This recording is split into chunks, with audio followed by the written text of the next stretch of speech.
જી નમસ્તે.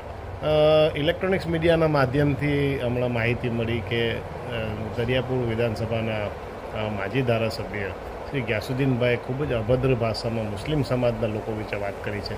મને ખૂબ જ દુઃખ થાય છે કે આ ધારાસભ્ય રહેલા પોતે વિધાનસભાની ચૂંટણી હારી ગયા તો શું એમણે માનસિક સંતુલન ગુમાવ્યું છે. આ રીતની ભાષાનો પ્રયોગ એમણે કર્યો છે કે ભારતીય જનતા પાર્ટી સાથે જોડાયેલા મુસ્લિમોને, જે મુસ્લિમો 2 દિવસથી આપણે ટીવી પર જોઈ રહ્યા છીએ, દેશભરના ઘણા મૌલવી આલિમોએ બી એમેન્ડમેન્ટ બિલને સમર્થન આપ્યું છે. તો એ લોકો માટે ખૂબ જ અભદ્ર ભાષાના શબ્દો યુઝ કર્યા, જે મને બોલવું બી યોગ્ય નથી લાગતું. તો આ દુઃખદ થાય છે કે આ ટાઈપના ધારાસભ્ય કક્ષા રહેલા જે વ્યક્તિ બી આ ટાઈપની ભાષા ઉપયોગ કરે છે. તેના માટે મારે બીજું કંઈ કહેવું નથી. હું એટલું જ કહીશ કે એમને ચૂંટણી હારી ગયા પછી અને મુસ્લિમ સમાજનો જ્યાં બહુમતી છે એવા વિસ્તારમાંથી ઇલેક્શન હારી ગયા પછી મુસ્લિમ સમાજના વ્યક્તિઓ માટે જે આવી ભાષામાં ઉપયોગ કરે તે દુઃખદ છે.